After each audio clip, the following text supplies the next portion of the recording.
Welcome to the Deficient Vegans podcast. This is episode 35. I'm the muscle deficient vegan here with the protein deficient vegan. Do you want to say hi? Hi. Hi, everybody. So it's still Veganuary, so we're going to continue our theme for the month of highlighting some veganism-specific topics and vegan causes. So this week, we're going to talk about a bunch of vegan documentaries that we watched and what was good about them, mainly so that you can have recommendations to give to people. And we're going to kind of go over maybe which documentary might be a good fit for which type of person. We binged so many documentaries. Yeah, that's true. It was a good time, though. It was. Yeah. A little bit of a depressing time, but a good time. Yeah. Also, we're going to have our myth of the week. This week, the myth is that you need performance supplements or gym supplements to really make progress in the gym. Oh, well, that seems true, right? You would think it is based off of how many supplements I have downstairs, but no. Your cabinet's a lie? Okay. Find out. But first up, new news. New news. So the first topic we have here is talking about some disappointing developments in some popular companies. Really disappointing stuff, actually. Yeah. So the first one is The Body Shop, which does car repair after you get in a car accident. Is that right? No. Oh. Tell me about it then. So The Body Shop is more of like skincare type of stuff. Okay. Like body stuff. Oh, like your body. Yeah. I guess Your human body. Nobody could ever get those confused. Okay, so basically, here's the situation. The Body Shop went fully vegan back in 2024, made a huge deal about it, had a whole campaign with a bunch of ads, and it was very, they wanted everyone to know they were vegan, right? That's pretty cool. Yeah, it does sound cool, doesn't it? Yeah. Okay, so this week on Instagram, Vegan Beauty Girl broke the news. Maybe there's someone before her, but this is the one I saw. They are not fully vegan anymore. Oh. Yeah, so she emailed them and this was their response. We can confirm that 100% of our product formulas are vegetarian and the majority are also vegan. However, we can no longer claim to be 100% vegan due to the introduction of a few specific product ranges. Because of this, we've updated our communications and no longer advertise ourselves as 100% vegan.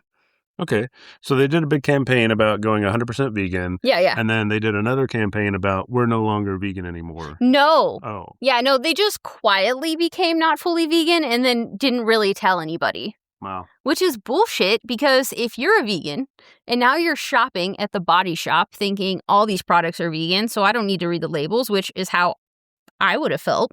Yeah, I mean, yeah. And then all of a sudden... that's one of the benefits of a place that's 100% vegan. Which is why they advertise it. And I bet they got a lot of traffic for it. Yeah. And then they just quietly quit being fully vegan and didn't say a damn word. Yeah. So I'm sure there are still a lot of articles out there that say the Body Shop's fully vegan. When you Google it, they haven't formally said they weren't vegan. So that's really unfortunate. Screw you, Body Shop. I mean, and the funniest part is they didn't have to go vegan. Right. No one made you go vegan. I use Lush a lot, and I don't think they've never claimed to be fully vegan. Most of their products are vegan. Yeah. I would rather shop at a place that never says they're fully vegan and stays that way than one that comes out as fully vegan to get a bunch of money and then quietly quits veganism. Yeah. That's just my opinion. Next up is the company Planta, which has some restaurants. Yeah, so if you're from Chicago, you've probably heard of Planta Queen, but they also have a bunch of restaurants in other countries and other cities. Okay. It's like a fully vegan, semi-upscale dining experience. I don't know. Yeah, if by upscale you mean dark and loud. It's very loud. Inexpensive. Yeah. But apparently they're thinking about maybe adding some animal products.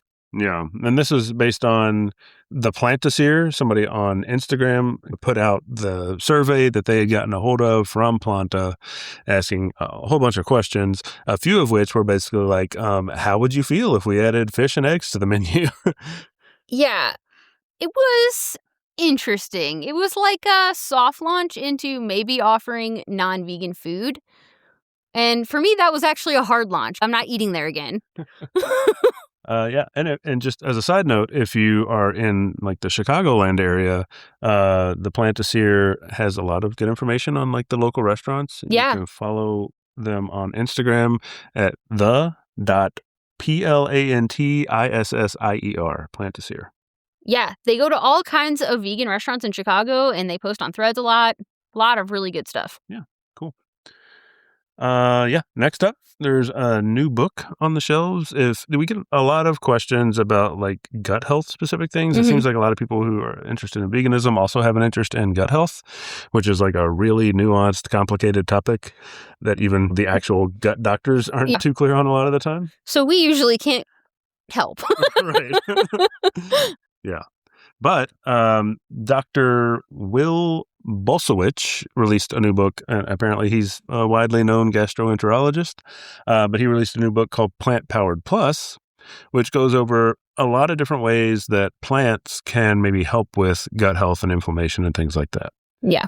It's not our area of expertise, so we can't really vet the information, but with all the questions we do get about that kind of thing, it might be a useful resource for you to read. Yeah, I do want to note that, we have the book and we looked through it, and there are 3 non-vegan recipes in the back. I think this is mostly for people that are maybe transitioning to a plant-based diet to help them get there. He doesn't seem to really be promoting animal. Yeah, I didn't see anything in the book about like animal products are good for these reasons, anything like that. It really seemed like you should really be eating all plants, but if you're really hung up on fish or eggs or something, here's how you make them warm. Yeah. It was very transitional, it seemed like to me.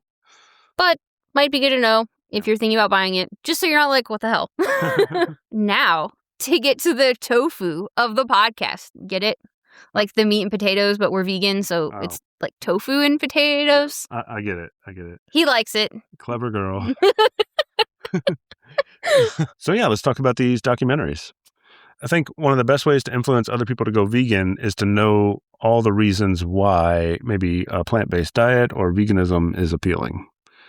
Of which there are many reasons. Yeah, there are definitely a lot of reasons that might make you think, I should try this or I should do this. I'm personally a vegan for the animals, but I know a lot of people go plant-based for various reasons.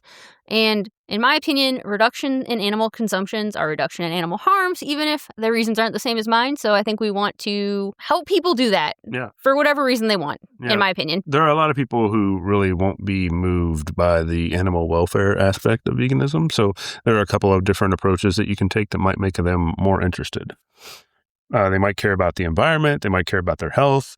They might just really want to not do what society tells them to do or what the government tells them to do. So it's helpful to have some other resources that can change their mind that aren't specifically focused on animal welfare all the time. Yeah. So we binge watched like a shit ton of vegan films over the last week and a half. And we're going to go briefly over each of them and give you some highlights and like tell you who they might appeal to so that you're armed with info to spread vegan cheer year round. That's right. So I'm going to just briefly go through the list of the movies we're going to be talking about here. So we have the punk rock vegan movie. We have Cowspiracy, Forks Over Knives, The Game Changers, What the Health, Seaspiracy, I Could Never Go Vegan, The Invisible Vegan, Food Inc., Eating Animals, Vegucated, Plant Pure Nation, Earthlings, and Dominion. I told you there were a lot. We've really been watching a lot of TV.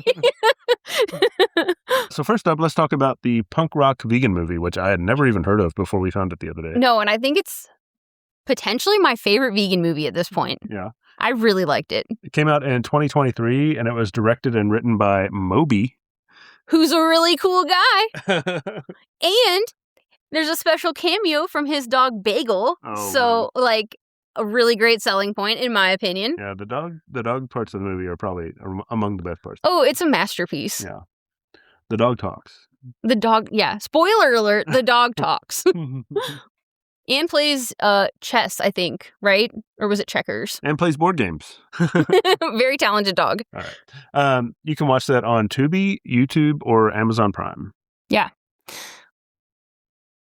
I thought this one was really great, especially because I'm someone who likes rock music. And I don't know, I feel like I've never really fit into like social norms, especially like going vegetarian so young. And I always liked, I don't know, more rock music than everyone else around me, especially like growing up in Kentucky. A lot of people were listening to country music. And I was like, No, I really like System of a Down.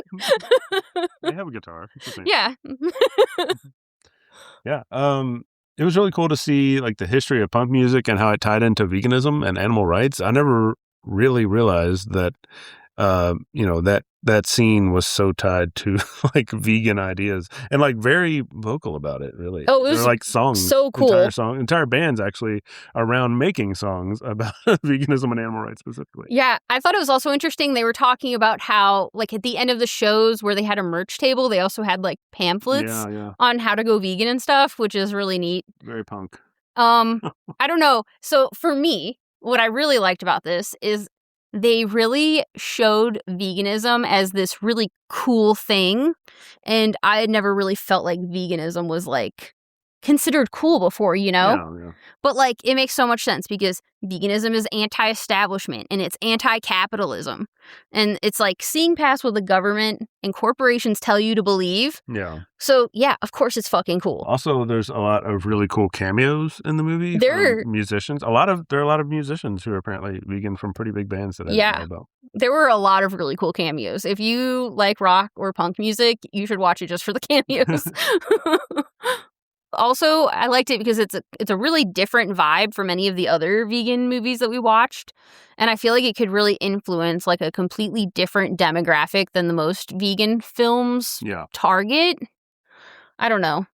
Did you feel that way? Like it's just it's like a completely different vibe from any other vegan movie I've ever watched. Yeah, it's totally a different type of thing. It's not really about like the science as it is about like the emotion.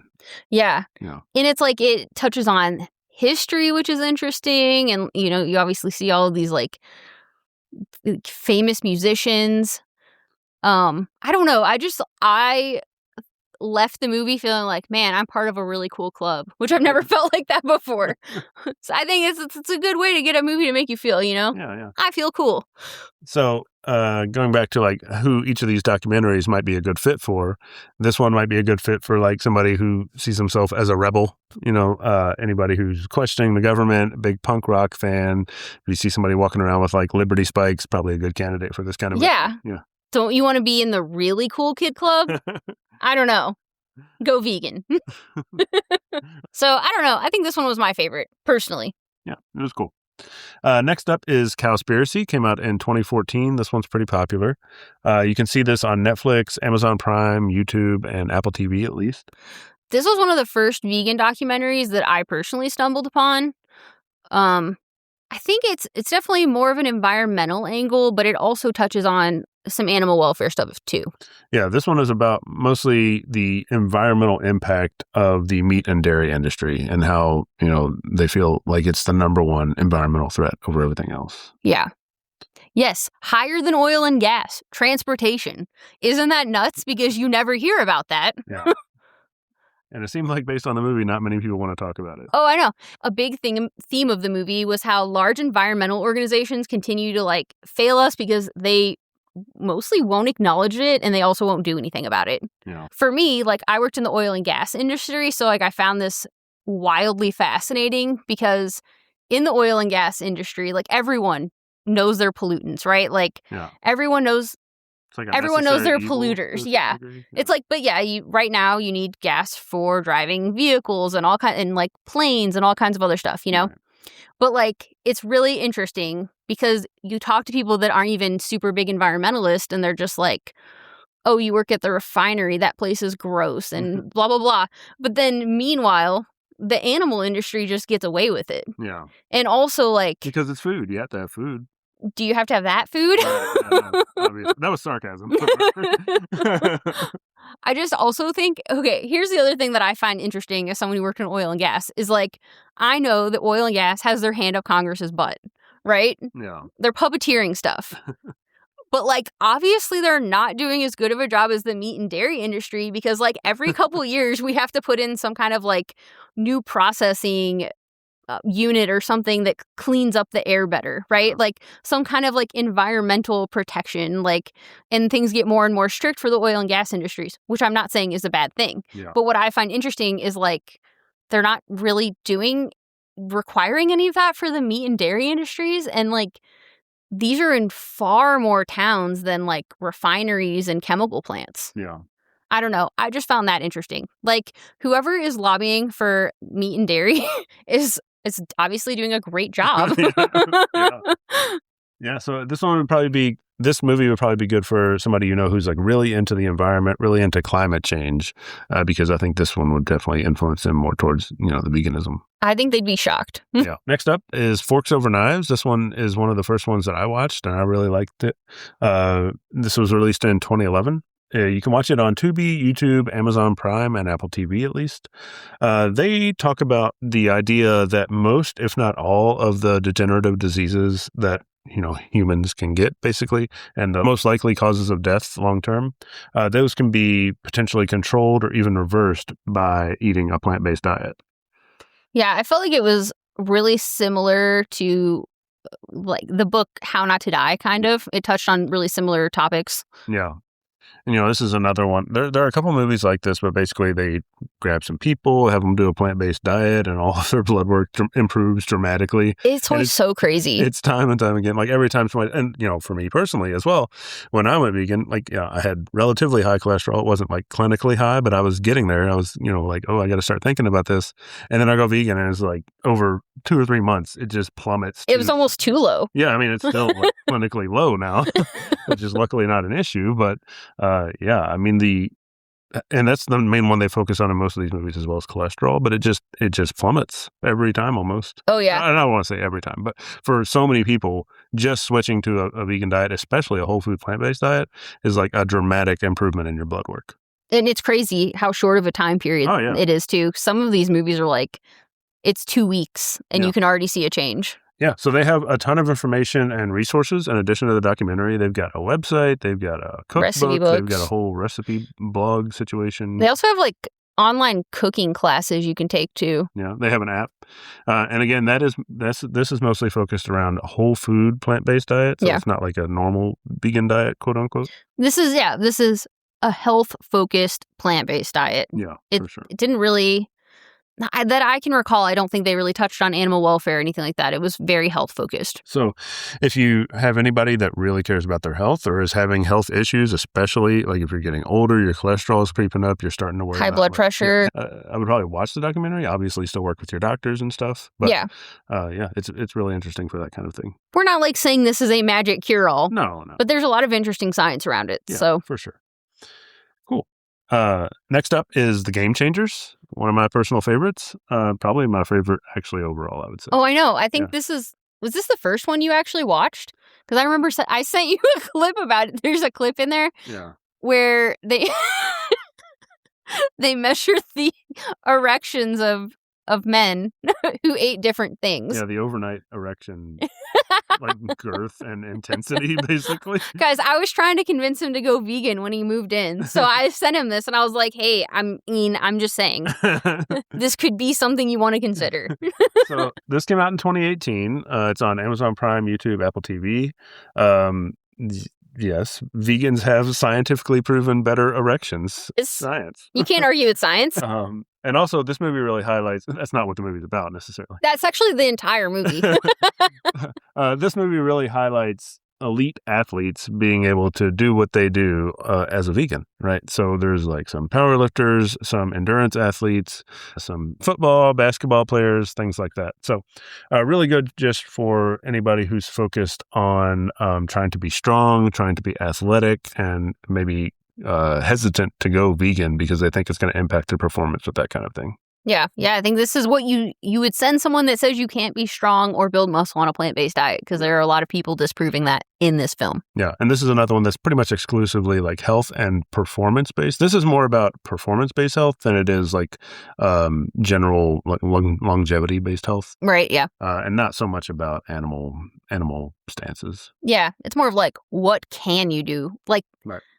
I think it's more of addressing that there are no limitations physically or athletically on a plant-based diet. Right, and that was one of the big takeaways I had from it. Like, there's, like in anything, there are some pieces of it where it's like, okay, what's really the science behind that? But the real big takeaway for me was, there's not really anything you can't do physically as a vegan. Because, Yeah. like, it's got, it has Olympians, it has champions. Like, the people that are in the movie are, like, at the highest level of their field. So, I mean, there's just clearly not any, like, actual limitation to performance based on the vegan diet. Next up is What the Health. This came out in 2017. You can watch it on Netflix, Amazon Prime, Apple TV, and YouTube at least. This film is mostly around uncovering possibly the largest health secret of our time and the collusion between large industries, the government, the pharmaceutical industry, and health organizations that are keeping it from us. And, like, it gives very much, like, conspiracy vibes, but it's not a conspiracy. Like, this is real life. There's an old quote from George Carlin, the comedian, and he said that there's no need for a formal conspiracy when interests converge.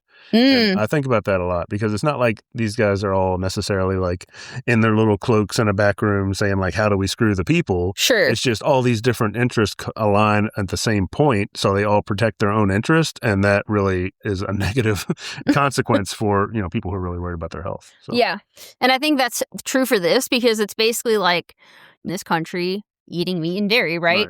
But they also lobby in Congress, in the government. Yeah. And so since Congress and the government gets money from those industries, they have to protect their interests over your interests so that they can get reelected and stuff. Especially, and on the company side, a lot of these are publicly traded companies, so they're profit driven. Yeah. It is a little health focused, but mostly digs into like that corruption, collusion. It will piss you off. Like every time I watch it, I get enraged.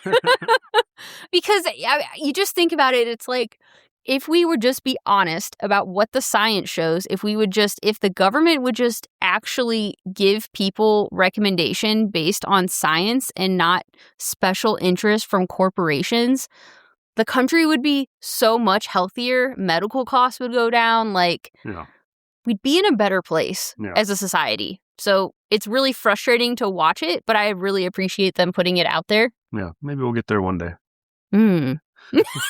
So anybody who's like focused or concerned about their health from like a medical perspective, this would be a good one for. Or anyone that needs another reason to be pissed off at the government, which I already have many reasons right now, but why not add another? Next we have Seaspiracy. This one's kind of new. Came out in 2021. This is actually Netflix only. This is a Netflix original documentary. Yeah, it's really similar to Cowspiracy, except this one covers sea animals instead of land animals. Yeah, hence the name. Seaspiracy instead of Cowspiracy. This documents the harm that humans do to marine species and talks about quite a bit of the fishing industry. Oh my God. Like this one's crazy. I mean, I guess I thought it was going to be mostly like the environmental impacts, but there is so much going on with this. Yeah. This one, I feel like I learned more stuff than any of the other ones. Maybe I just knew a lot of the other stuff, but this one was nuts. And I also want to point out, we're in the U.S., but most of these movies talk about things that are not U.S. specific. Yeah. This is like a global issue. This one is especially like a global issue because when you add in the sea, you're like in and out of jurisdictions, and some areas don't really have jurisdictions. Right. So there's a lot more going on in these places. Yeah. And that specifically, I think, is the reason why there is so much corruption is like nobody like fully owns the waters they're fishing in. So it's really hard to keep tabs, and like they can't really have people go out and audit how they're doing things. So there's just rampant corruption. Yeah. So one of the things it highlights is how there's a big intersection of like human trafficking and slavery, indentured servitude, and things like that are being leveraged by some of the bigger fishing boats. I thought that was interesting because I haven't really heard of that. Yeah, I hadn't either. Outside of this documentary. Like, you hear a lot of things about the diamond industry. Yeah. And there's a lot of people that are very anti-diamond for that reason. Yeah. And it's like, why is the fishing industry not in those conversations too? Right. I don't know. That was just my takeaway from that. In a lot of parts of the world, human trafficking is a huge problem. And this is one of those parts, apparently. Yeah. Apparently, the fishing industry is also basically the mafia. I don't know. That was my takeaway. Yeah, there was definitely some strange stuff. And I don't know, this one's hard because I don't know exactly what the fishing industry is. It seems like there's a lot of just independent fishers that just go and sell their fish, but there are definitely, they had some stories about... Yeah, we're not talking about like your neighbor that goes fishing and sells his fish at the fish market. Yeah. We're talking about like large scale fishing operations. Right, yeah. Yeah, definitely some scary and strange stuff going on there. Yeah. Apparently, I don't know if you guys know this, they're intentionally killing whales right now for meat. Did everyone know this but me? There was this whole part of the movie where this guy was like, yeah, I'm a good person because I only kill one whale and like other people have to kill like 20 fish to make up that meat. And I was like, oh, okay. But I didn't know, I guess maybe I'm naive. I didn't know we were still killing whales. Yeah, I definitely didn't know people were eating whale meat. Yeah, that was crazy to me. Yeah. And then apparently they're also intentionally killing dolphins to get away with overfishing and just like the whole bycatch thing. So you have these massive fishing nets that are dredging the ocean, and yes, you're catching the fish you want, but you're also catching like whales and sea turtles and dolphins and all of the adorable, cute animals that, like, if you ask anyone, they're going to say, I love dolphins. Yeah. I love sea turtles.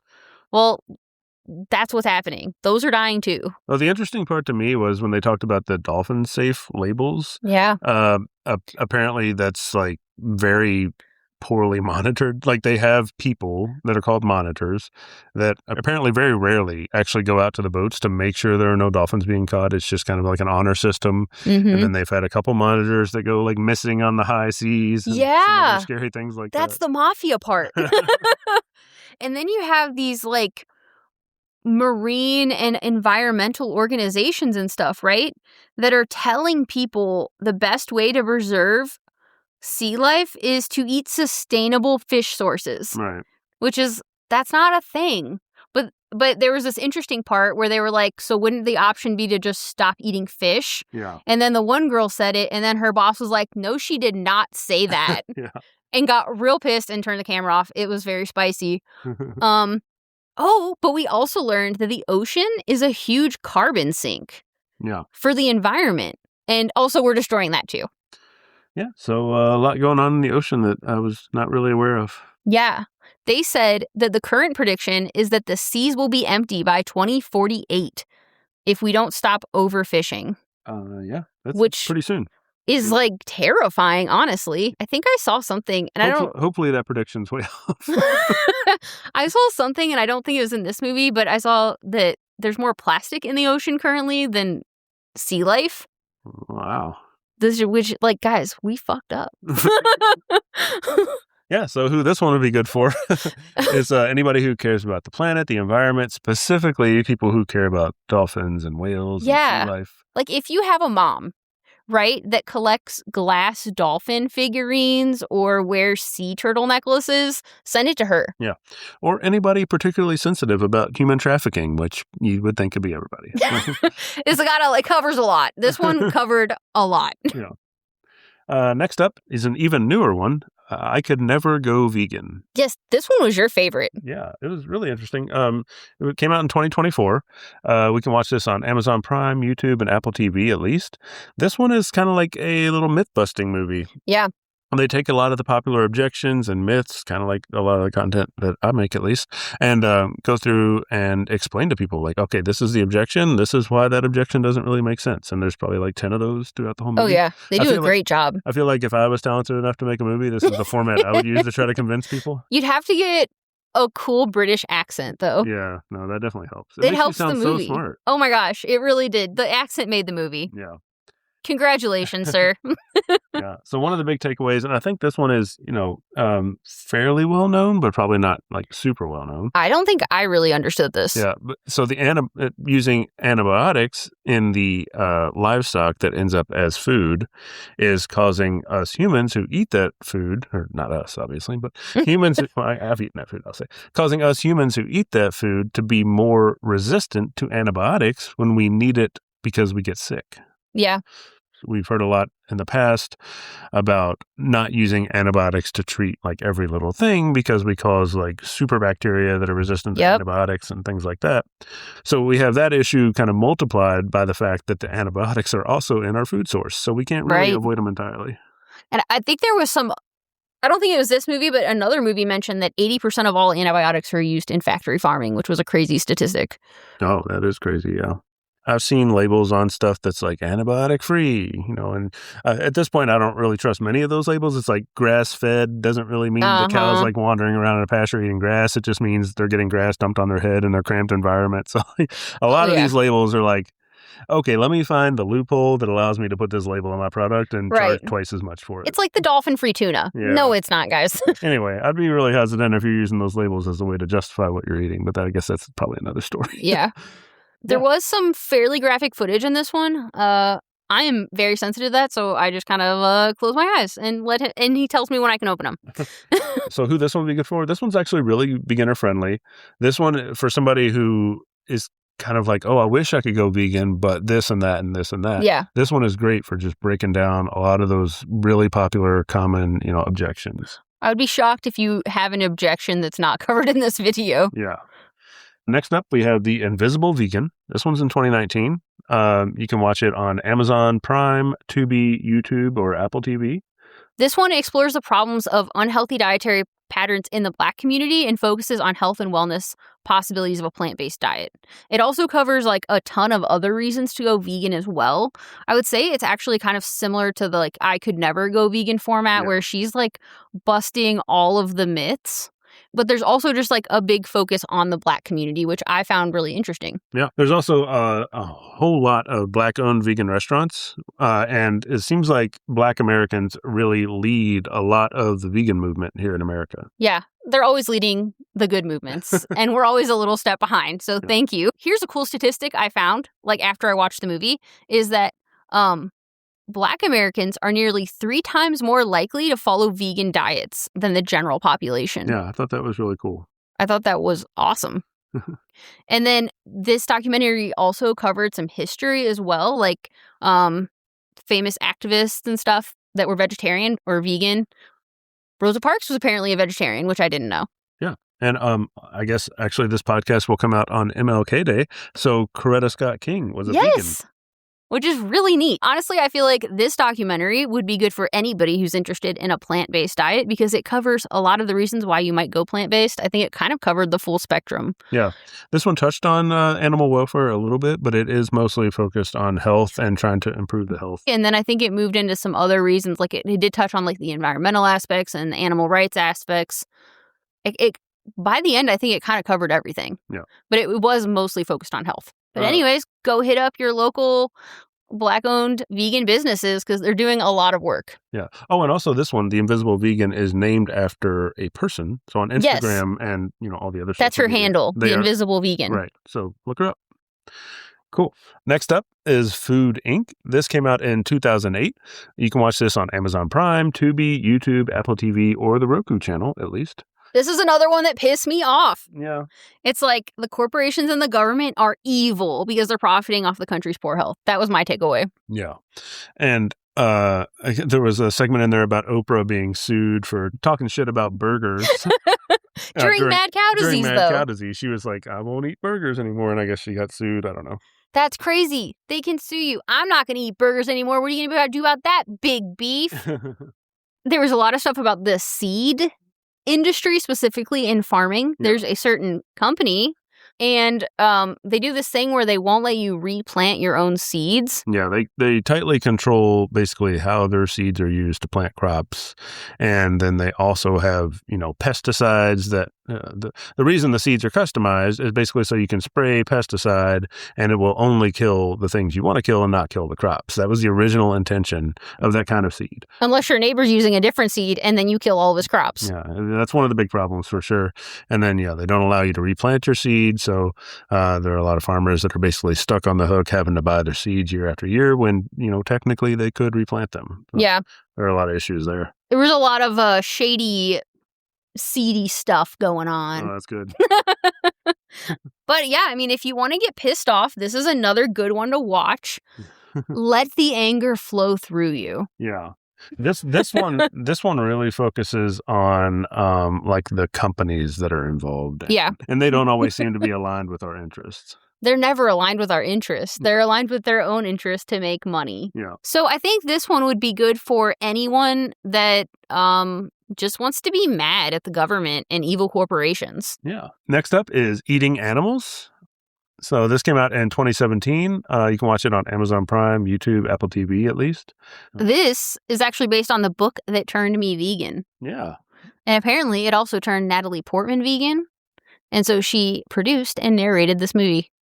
That's really cool. Which, I mean, Natalie Portman's really cool. So you should watch it because Natalie Portman is narrating it. This one kind of goes through and dispels the myth that the meat you get in the grocery store is from small, quote unquote, humane farms, from like local farmers. Yeah. I thought this one was interesting because a lot of people you talk to will kind of understand the evils of factory farming. Yeah. But they're under the illusion that they are somehow not buying that meat. Right. And so I think this one was really interesting because it really shows that there are very few small farms left. And I feel like kind of to get the meat that's coming from those small farms, you have to know those people. Yeah. Like it's not going to be at grocery stores. Yeah. You know, I grew up in the country and there's definitely a lot of like, hey, do you want to buy this stuff I grew on my farm specifically? And, you know, one-on-one deals like that, you're not getting that at the grocery store. No, you're not. So I don't know. I thought that was kind of interesting. I do think it was a little too nice to the farm. It kind of made the farmers seem a little heroic, the small farmers. Yeah. There are a lot of them who appear to be torn, but they keep doing it. And I guess, you know, it's their livelihood, but yeah. Yeah, I don't know. It painted people a little heroically that have small farms, which I thought was a little odd. But I will say that the guy that wrote the book is not actually vegan. Yeah. So I don't know whether this was the message he wanted or not. I think it's a good message to get people to go vegan because most people aren't going to be able to access like quote unquote humanely grown cows and stuff like that. Right. So I think it's a good piece to like get you to understand that you might think you're buying humane meat sources, but you're not. Yeah. And it also had a big part in there about the big pink pools of pig shit that flood everything and seep into our waterways. In North Carolina, specifically, apparently there's lots of big pink pools of pig shit that are bad for the environment and your health. Sounds great. Yeah, coming to a town near you. If it keeps going this way. Yeah, so this one would be good for anybody who tries to tell you that they buy like humanely farmed meat or like free-roam chicken eggs, grass-fed beef, all that stuff kind of we were talking about with the labels. Anybody who uses that as an excuse for why they are not really harming animals might not want to go vegan. This would be good to kind of open their eyes a little bit. Yeah. Or anyone that doesn't want pink pools of pig shit in their neighborhood and they overflow and it rains and stuff. Oh, man, yeah. It's not good, guys. Next is Vegucated. This came out in 2011. Watch this only on Amazon Prime, I think, at least in the U.S. Yeah, that's the only place we could find it. So we had recently Stu from Veganuary on our podcast, and he mentioned that this was one of his favorites, and he had watched it, so we had to go check it out. I loved it. It had a very early 2000s vibe. It was a very vibey movie in general, I felt like. Yeah, so this one took like 3 meat and cheese loving New Yorkers who agreed to adopt a vegan diet for 6 weeks and just kind of followed them around as they learned things and went through that process and tried the food. And it was like a very real world take on like just plucking somebody off the street and like having them go through the mindset shift of going, vegan. Yeah. I feel like this one and punk rock vegan movies are like the only ones that I would consider like fun watches. Yeah. You know what I mean? Like, like they were entertaining as well as informative. But this one was like really fun to watch and it was really easy to follow. And I think it has a lot more personality than most of the other ones, just because it has a couple of different people and the woman that's like narrating it and teaching people about veganism, she's really entertaining.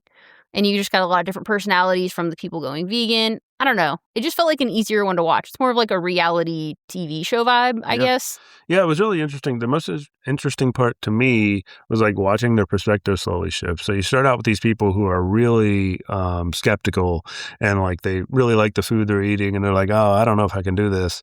And then like halfway through the movie, they're like raging about the way animals are treated and like, I can't believe this is happening. And, I don't think all of them ended up staying vegan, which is like just that human thing we do where we can close off some of that. But I think at least one of them did remain mostly vegan, and then the other ones, they did a follow-up. I think they're like vegetarian or mostly vegetarian. Yeah. They've definitely changed their eating habits. Right. Yeah, but it was interesting because basically she's kind of putting him through like a vegan boot camp, more or less. Like, hey, here are like the reasons you should stay vegan based on like animal welfare. I think they watched a film, and then she took him to a sanctuary. They toured like a closed down slaughterhouse, I think. Oh, yeah. But there was just like a lot of interesting stuff they went and looked at and learned, and then they learned how to cook, and I don't know. I just thought it was like really fun to watch. Yeah. One of the unfun facts from it was that if the whole world ate like Americans, we would need 3 to 4 more planet Earths to feed it. Is that not crazy? When they said that like blew my mind. Yeah. Americans, guys, were evil. Yeah. Yeah. I don't know. That was my takeaway. Stop doing it. Yeah, so this might be the best beginner-friendly type of vegan brainwashing type movie. It covers everything, and you're kind of learning it along with those people as they go through that journey along the way. So it's kind of like a point of view. And they'll definitely have a couple of things be like, oh, well, that doesn't seem quite right. And get those wheels turning, maybe. Yeah, because these people started off I wouldn't say anti-vegan, but they definitely weren't really all that interested in it. Yeah, and there were 3 like totally different personalities, by the way. It was like a soccer mom, that kind of typical thing. There was one like a younger girl who was part of a family who was like really culturally into meat and stuff. And then there was just like a guy. Yeah. So, yeah, no, it was really cool. You'll find a favorite. All right. Next is Plant Pure Nation. This one came out in 2015. You can watch this on Amazon Prime, YouTube, Apple TV, or Tubi at least. This one came from the same producers and writers of Forks Over Knives and came with the co-author of the China study. Yeah. You might be a little put off by the cover. At least I was. Like, I would not have clicked on this one. Yeah. It looked very like Woohoo America. I don't know. Yeah. Vibes. It's not. So don't be concerned. Yeah. This was another one. You're going to get annoyed at the government because they're actively hiding health studies from the American people. Yeah, he did an experiment in the movie where he basically took a group of people in a small community and had them all try a plant-based diet. They gave them the meals, pre-prepared, everything, went through their blood work. They all had great results. So they tried to do this study in Kentucky originally, but they were getting some pushback, so they ended up moving the study to, I think, North Carolina. So then they came back to Kentucky to try to get an affirmation passed through the local house there in Kentucky, saying basically just an affirmation that the plant-based diet improved these health metrics, right? So it wasn't really much more than that. And it was going through Kentucky State University was like the foundation they were using to, anchor the study on. But basically, he was trying to pitch this in the House, and a lot of people just suddenly started disagreeing for various reasons. A couple people were like, well, I think we need to really understand if we should just add some meat into this plan. Yeah. For basically no reason. And then somebody else was like something along the lines of like, I totally agree with this, and I think this is correct, but we might want to hold off on saying this is how it works. Yeah, it was really weird. So anyway, it ended up getting, shut down in that particular vote. But it just helps you see the inner workings about, to me, it's almost like how scared the politicians are to commit to things that they know are good for their constituents. They're scared of losing the money. Yeah. So which that was pretty disappointing. Is very concerning. Like, you're voting for people that you hope have your best interest in mind, and they're putting the people that are giving them the most money ahead of you as like a citizen. Right. Which is very frustrating, I feel like. And it's like, how do you undo that? I have no idea.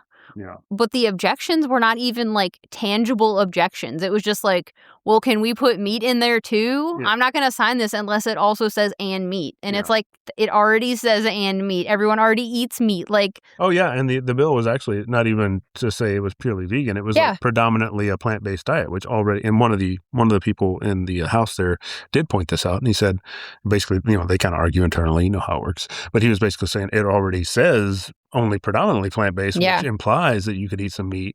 But one of the guys there was like really adamant on saying, basically, wants to say meat is also part of what's good for you. So. Yeah, and what I thought was interesting is like, you kind of know this is happening at a federal level, but I thought it was interesting to see it at a state level.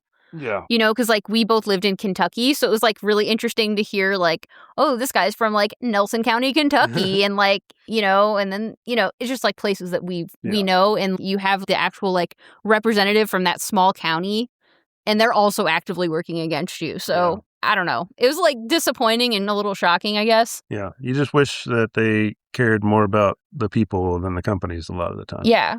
I also feel like on a state level, I guess I expected them to be a little bit more constituent driven because they're closer to their people than the people in Washington are, like, that are kind of removed from, like, interacting with their people day to day. In the middle of town with everybody. Yeah. It's just as shocking. Yep. Also, another unfun fact that came from this one is that only America and New Zealand allow drug commercials on TV. Yeah, like pharmaceutical commercials. Isn't that wild? Yeah, that's really interesting. Because in other countries, like, you're not really, like, trying to profiteer off of getting people to be needing pharmaceuticals, right? Especially a specific pharmaceutical. Yeah. Because there's, like, generic Yeah, it's like, go ask your doctor about this very specific thing. Oh, and then it said something about, like, I can't remember the exact statistic, but I think it was saying, like, 70% of the time when a person goes to their doctor and asks for a certain prescription, it gets written. Yeah. Which is like, what? Yeah. So yeah, a lot of interesting stuff in this one that comes at it from a slightly different angle than before, but it's a really good one. This one's good for, like, anybody that's already a little hesitant to trust everything the government's saying. Also, I think it's good for people who, at the local level, like, think small town people, how, if they're thinking about how their, you know, representatives are representing them in some of these lawmaking sessions, it does give some behind the scenes. You know, it's got cameras right there during that whole process. So that's some really interesting stuff. Yeah. I also really liked that it was shot in, like, Kentucky and North Carolina, which are more southern states, which are more, like, I think generally less likely to have vegan options and have people that are interested in veganism. Yeah. So I don't know. If you live in Kentucky or North Carolina, you might want to watch this. Right. Yeah. And for a bonus, one of the people that was in part of his trial was a cattle rancher who was saying, like, how much better his blood work was now after he tried this vegan diet. That was really interesting. Yeah. And he seemed pretty excited about it. He did. I don't know if he stayed that way. I don't know the guy, obviously. Yeah. But you rarely get updates on, like, all of the people that are in these, like, little one-off studies in the documentaries, but... Yeah. But he was not totally against it. It's true. Yeah. And so for these last two, we actually haven't watched these because they're super graphic, but they are ones that get recommended a lot in vegan circles. Yeah. So we're definitely going to say, we're definitely going to tell you about them, but, like, yeah, we haven't personally watched them because we're already vegan, so my mental health doesn't need that. Yeah. So the first one is Earthlings, came out in 2005, so an oldie. You can watch it on Amazon Prime right now. So they used hidden cameras and never-before-seen footage to chronicle, like, day-to-day practices of some of the big farming industries that rely on, some of the biggest industries in the world that rely on animals for profit. Yeah, and this one is narrated by Joaquin Phoenix, which is pretty interesting. Yeah, we've heard that this one has turned a lot of people vegan. So anybody that might be swayed specifically by animal welfare argument that is in denial about what's happening to animals, or somebody that, I think these kind of movies, the graphic movies, are best targeted towards people who are like, yeah, I understand what happens on those farms. Yeah. And I don't care. That doesn't mean anything to me. They're just animals. Or they don't really believe it's true. Right. Yeah. So, I mean, I think those people who think that they're very comfortable with what's happening probably could use a movie like this to, like, really understand. You don't really know the depth of it until you see something like this. Right. Or if you're, like, one of those people that, I don't know, I feel like there's a large group of people that for some reason think that animals don't feel things. Yeah. They don't have, like, emotions. They don't have feelings. I think watching some of this graphic content, like, makes you can see it in their eyes. Like, they have feelings about it. Like, you can hear it in the sounds they make. Like, I've never really understood that argument anyway, because, like, most people have had a pet or been around a pet. So, you know, like, those animals are the same, basically. Right. Like, I think dogs are very special, but essentially, like, they're really no different than, like, a cow or a pig in my mind. Yeah. And then the last one is Dominion. So this is, like, the big kind of vegan flagship movie that everybody tends to push towards. Very graphic, again, released in 2018. You can actually just watch this on their website, dominionmovement.com. They use drones, hidden cameras, handheld cameras to expose the dark underbelly of modern animal agriculture. So they question, it's called Dominion because they question the validity and morality of humankind's dominion over the animal kingdom, which is kind of a biblical reference, and where a lot of people, get their belief from, basically, that animals are here for us to use and us to eat. That's called Dominion. So that's And I do want to point out that this footage is incredibly hard and dangerous to get. So anyone that's getting this footage so that people can see what's really going on here is like a hero, in my opinion, because otherwise this would be happening and nobody would ever see this, Yeah.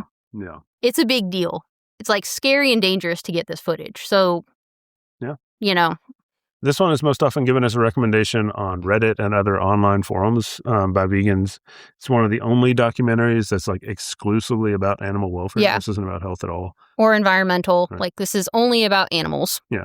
So this one's like extremely popular to the point where you're driving down the street or driving through a town, you might see signs in windows that are like, watch Dominion. We see a lot of those in Chicago, actually. It also has some pretty famous narrators. This one also has Joaquin Phoenix. It has Rooney Mara, Sia, Sadie Sink, and Kat Von D are narrating this movie. So okay, yeah, and this is kind of the same person that will be targeted by the Earthlings movie. Just anybody who really doesn't think or get that these really bad things are happening. Someone that needs the shock factor. Yeah, exactly. Some people they need to see what's really happening. Yeah, Yeah. Especially I think troll people that you're not going to be able to reason with in general. I think some of this, I feel like the last two are if you can't get them to turn with any of these other 10 or 11 movies we told you about, the last two, I don't know. I feel like, how could you not? Yeah.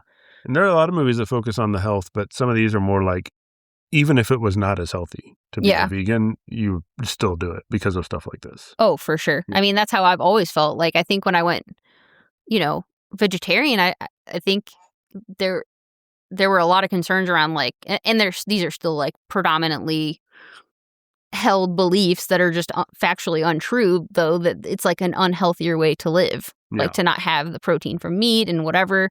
But I don't know. I think most people, when they go for the animal reasons, aren't really thinking about that. They're just I will figure it out, but I'm just not going to partake in this anymore. Yeah. Yeah, so that is all the movies that we watched, and you should put in your arsenal to recommend to different people as you kind of coax them towards veganism in your life. Yeah.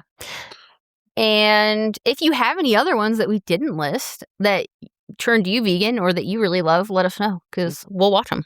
Yeah. All right, so let's get into our myth of the week.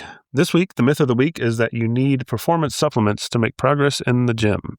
So you all might know that there is a gigantic supplement industry. What? And when you first get into, fitness, the two things you have to do are go buy your supplements and go buy your gym clothes. The first thing you should know is that supplements are not verified by FDA. So they're not really controlled by the FDA. If there's some kind of toxicity issue, they'll come back and do an investigation.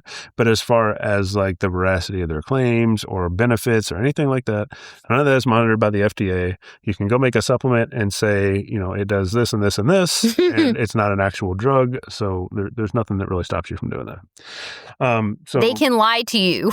Yeah. And so over time, we do studies on these supplements to see which ones actually work, which ones do things, what particular situations they help in. And there are a couple that kind of rise above the rest as far as actual proven benefit. One of those is creatine. So creatine, specifically creatine monohydrate, which is the cheapest version and the best version, which is usually not the case. Cheapest is the best. Can help you basically have more energy, for lack of a better word, for your workouts. So help you get in a couple more reps, maybe do a couple more pounds. Makes you slightly stronger in a lot of cases. This one is especially useful for vegans because typically humans get creatine through their diet, and a lot of that comes from meat. And the reason is, we synthesize part of our own creatine. So we synthesize a couple grams a day in our body. Animals also synthesize a few grams a day in their body. So if you eat animal meat, you basically get the creatine that they synthesized in their own body and add it to your body. You're stealing their creatine and their muscles. Right. So non-vegans are at a higher baseline level of creatine all the time because of that. So when a vegan supplements creatine, that basically brings us back up to like normal omnivore level, but then also can bring us on up to like the supplemented level, which everybody's kind of the same at the supplemented level because it saturates your muscle. Isn't it good for brain health too? Yeah, there's a lot of new studies coming out showing the increasingly validated benefits for brain health and cognitive load and like being able to think in stressful situations and things like that. So I would say if you're going to take one supplement, it should be creatine. But even that is pretty minor benefits. We're talking maybe like 5%, 10% benefit over the long term. So you can definitely get by with no supplements at all. But if you're going to get into supplements, you want to feel like maybe you're taking something, give you a little placebo effect, it should probably be creatine. And then the second one, and really this one's probably more impactful for you, is caffeine. So you probably don't think of caffeine as a supplement. But you have probably heard of pre-workouts, right? So everybody has their pre-workout that they take. They take like a C4 or something like that, which is basically a huge dose of caffeine and a whole bunch of other stuff that's supposed to do things for you. Well, it turns out like 90% of the benefit in a pre-workout is just from the caffeine. Yeah, I bet 400 milligrams of caffeine really does get you going. Yeah, so you don't really need a supplement for this. You can just do some coffee, like a black coffee. Or a V8 Energy. Yeah, V8 Energy. Something like that is really, almost exactly as effective as a pre-workout supplement. And that's really only good if you work out in the morning. You don't want to take caffeine in the afternoon. So. Yeah, past 2 or something? Yeah, probably past 2 o'clock. Start to impact your sleep, even if you're not feeling it. And then for all the other supplements out there, it's kind of like the jury is still out. Some of them are good in specific situations, like beta-alanine, the one that makes you feel fuzzy, is a little beneficial for like long-distance endurance type athletes. So if you're doing a marathon or maybe even in a case where you do like a 2-hour workout or something like that, that can give you a little extra endurance in those cases. But if you're just like going in and lifting weights 3 times a week, that one's probably not doing a whole lot for you. But that's actually another one where vegans benefit a little more. So there are a couple of things like that where vegans have a slightly lower level than omnivores. So maybe supplementation will help a little bit more than it would an omnivore. But even in those cases, we're talking about 1% or 2% of improvement. Yeah. I feel like I hear protein powder used as like a lot of people call protein powder a supplement. Yeah, protein. But I find that so weird because protein powder is just powdered protein. Yeah. It's like no different than the protein in all the other foods you eat. Yeah, I don't consider protein powder a supplement. It's just like ground up food. Yeah. They're like, I take a protein shake. And I'm like, you mean you drink a protein shake? Right. Like you're not taking it. Like it's just food. Yeah. Guys. So I would definitely recommend using protein powder if you need it to hit your protein goal. Yeah. But I would consider that, again, a food and not really a supplement. But it is at the supplement store, and it makes sense. So yeah, you don't need any supplements at all. Even if you don't take creatine, you're going to make progress just fine. If you take creatine, you might make progress a little better. If you take caffeine right before your lifting session, you might be a little more performant. But none of those are going to cause you not to have any progress if you don't take them. So definitely not a need. And there's definitely not a need. Like if you go out on the supplements subreddit or something like that, you'll see like, this is my stack of 15 supplements that I take every day. It's like most of those probably aren't doing anything for you. Some of those are probably causing some like toxicity issue if you don't ever cycle off of them. And they're just like making your pee really expensive for the most part. You're telling me that we don't all need to immediately go buy the new vegan collagen that everyone's pushing? No, I wouldn't do that. And vegan collagen is actually not really a thing. So when you have a vegan collagen supplement, that supplements some of the things that help your body synthesize its own collagen a little bit.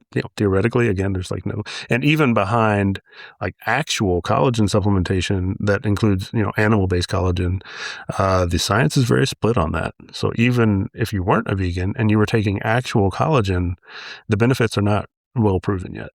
Yeah. But no, a vegan collagen supplement is probably not doing much of anything. I feel like my overall takeaway is if someone's telling you that you need something, you should look at why they might be saying that. Right. Can they make money off you buying it? Yeah. And, the caveat there is the placebo effect is very strong. So if you take something and it makes you feel like you have a better workout, even if the thing's ingredients Yeah, are not yeah. really doing that thing. It's a magic brain potion. Right, exactly. There is definitely some of that, especially with beta-alanine, because it's like it makes you feel fuzzy and you're like amped up. Yeah, I don't know if you that's know true. this, but like beta-alanine is commonly included in pre-workouts. So you go into your workout feeling like buzzing. Yeah, literally like buzzing. it did something to you. But beta-alanine does not have a short-term effect, so there's no reason to take it right before the workout, even if you're trying to get the benefits from it. It's just to like trick you into feeling like this energy level. So really the best way to take beta-alanine is actually the same as creatine, where you just kind of take it once a day at any time and not necessarily right before the workout. They're Jedi mind tricking you. Yeah, and if it works, it works. What's that citrulline one? Didn't you tell me it does something with penises? Yeah, so there's another supplement called citrulline malate, which it basically turns into nitric oxide, which is a really popular ingredient in pre-workouts that don't have caffeine. So it's called like a non-stimulant pre-workout. Oh, okay. But what that does is dilate your blood vessels and let more blood flow. So that can help with a couple of things. One, it can help with like muscle recovery. It can actually, if you take citrulline malate on a regular basis, it can help lower your blood pressure a little bit. There were some studies showing that supplementation of that helps lower blood pressure as much as some of the blood pressure medications. So that's kind of interesting.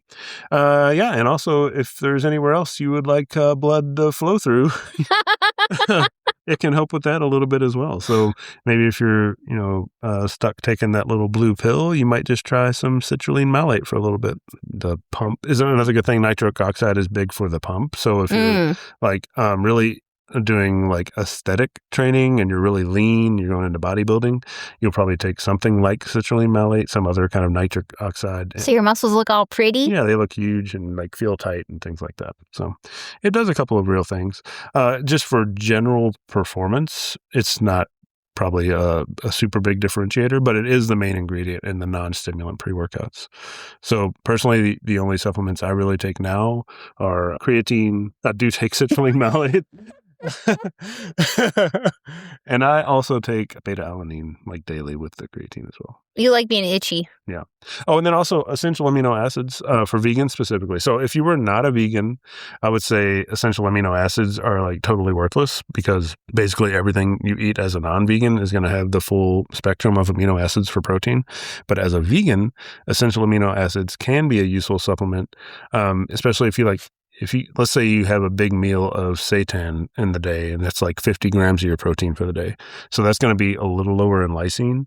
So if you're like flirting with the optimal total daily protein target, so let's say if I'm trying to hit only like 120 grams of protein or something, and a big portion of that is coming from seitan, I'm already kind of on the lower side. So you might want to use something like an EAA supplement with that meal to get the full spectrum of amino acids, basically buffer up the lysine you get. Yeah, it kind of like rounds out. Yeah. And almost makes it a complete protein kind of. Yeah. I've got your stomach. I've got a video I'm working on for this concept because it's a little hard to visualize. But yes, it includes Skittles. Yeah. But basically it just kind of turns your seitan into a complete protein, which I know a lot of people don't really like the whole protein combining thing, but that concept does get more important the lower your total protein intake is. So, yeah. But just because I take them doesn't mean you should. As a matter of fact, when you're first starting out, I would recommend maybe creatine. Other than that, nothing else. Caffeine, people are going to do whatever they want with caffeine anyway. Yeah. So yeah, you definitely don't need them to make progress. Myth debunked? Yeah. Okay. Next into our updates. So protein deficient vegan updates. What do you have going on with your recipes? Oh, wow. Well, we're like, almost 3 weeks into Veganuary? Yeah. I'm still pumping out daily shorts on all my social medias with different high protein, easy recipes that you can make. And I also have 2 new recipes that hit the website. A chicken Caesar wrap and a banana bread seitan. The chicken Caesar wrap, we made it with daring chicken, which this was the first time we've ever tried it, I think. At least the plain non-breaded one. Yeah. It's really good. Yeah. And the banana bread seitan is really similar to like the cookies you have, but now it's in a loaf form. It's in a loaf form, so you can cut it. Yeah. And it's delicious, and we ate it in 2 days. That's really good. So when he's talking about eating 50 grams of seitan, he's talking about the banana bread seitan, because he did that twice this week. Yeah. What about you? What do you got going on? Yeah, so I'm getting all the winners of the personal training giveaway set up and started on their programs. That's going pretty well. Got some new people in Discord. I think total the Discord is up to like 40 people now, including the people that won the giveaway. Yeah, it's gotten a lot more active too. Oh yeah, there's something going on in there every day now. You can find a friend here. Oh, for sure. Come join our Discord at Deficient Vegans. Yeah, that link is in the show notes. Yeah. Oh, and I'm also still working on kind of the Jumpstart Guide, hoping to finish that up in the next few days to get to all the other people that entered the giveaway. That'll be good. Yeah. So I think that's about it for this week. If you guys could leave us comments, leave us a review on Apple Podcast or Spotify. Be nice to us. Yeah. Or, if you have something really mean to say, just send it to me and we'll deal with that. I'm too sensitive. Yeah. But yeah, definitely jump in the Discord if you want to meet some new vegan friends who are interested in fitness and nutrition. That's going pretty well. And reach out on social media if you have any direct questions. I think that's it. Do you want to say bye? Bye. Bye, everybody.